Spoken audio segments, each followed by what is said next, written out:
For the alleged rape of a 6-year-old little girl, but that might be little comfort for her family and the parents of other little children after allegedly she was raped inside a toilet cubicle of a restaurant on Saturday.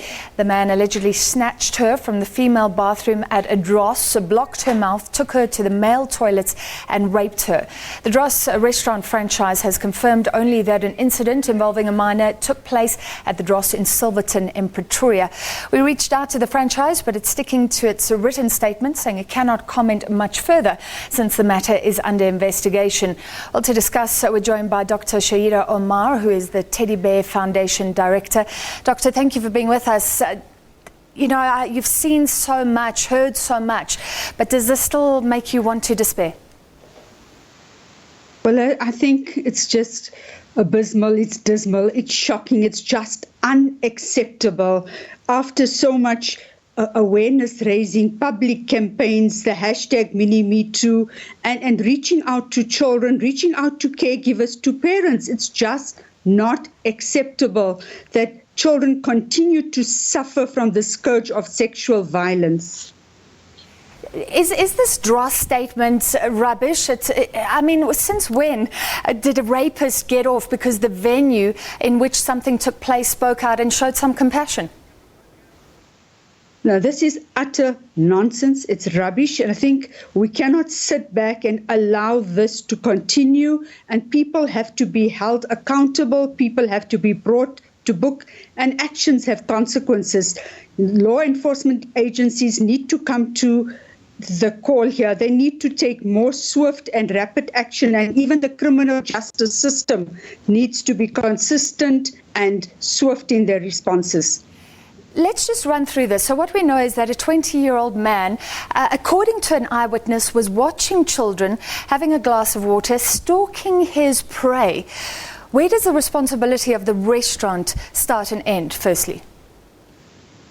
Well, I think, there's rights and responsibilities here, and that there's different levels of responsibilities. Firstly, that of the primary caregivers or custodians of the child. So one of the custodians would be the caregivers. The other custodian would be a restaurant where they're providing play facilities, but they need to ensure that those play facilities are secure and that nobody should have any kind of access to children. So I think there's different levels of responsibility, and people have to be held accountable for that. Of course, one cannot blame any single party here, because if one looks at the parents, I think it was not purposeful or deliberate negligence on their part, nor was it deliberate on the part of the restaurant. But I do think they cannot be let off the hook, because there needs to be some kind of screening measures. There needs to be some kind of camera surveillance. So people here have not done what they should have done to ensure the safety of their clientele, the safety of children, especially when there are play facilities created there for children. Dros is not talking about that at all. It sounds like there was a childminder who let the child go to the toilet.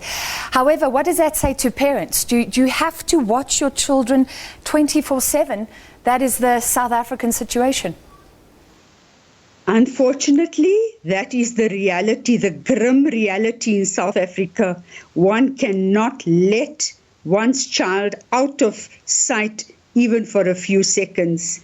I think opportunistic sexual predators are on the lookout, are waiting for this kind of access and availability to children, to lure children and to violate children. So that is what we are faced with. Unfortunately, it's a tragic situation for this child, and this is not an isolated incident. I think people need to be aware that there have been numerous other incidences similar to this situation. So we cannot take it for granted that children going to these kind of social settings and recreational settings are going to be safe. I think parents need to be more vigilant wherever they are, whether it's in a restaurant, whether it's in a shopping mall, whether it's in a banking mall, wherever they are. They cannot let their children out of their sight even for a few seconds. Well, let's end off. You're saying this is tragic. I mean, this is not a normal situation. Parents in this country, like you say, should not let their children out of their sight. This is not normal, that children cannot be children, that parents have to live with this constant fear. Indeed, it's abnormal. It's actually reached pathological states or situations where people have to live with constant paranoia, suspicion, watching over the backs, watching over children all the time, looking out at each person as if he or she is a potential offender. I mean, this is the kind of violence we are surrounded by, and that is the reality, that we find children are being murdered, children are being raped, children are being brutalized every few minutes, unfortunately. So this is something that we have to face up to, we need to stand up to, but we also need to mobilize action and take strong action to bring this to some kind of end, to disrupt the cycle of violence, this intergenerational patterns of violence that we continue seeing and that is perpetuating itself, where children continue to be violated and victimized. All right, thank you very much. Sure, there are hardly words, and Dros has hardly many words, a very short, curt statement saying I can't comment much further because the situation is being investigated. That was Dr. Shaeeda Omar, the director of the Teddy Bear Clinic.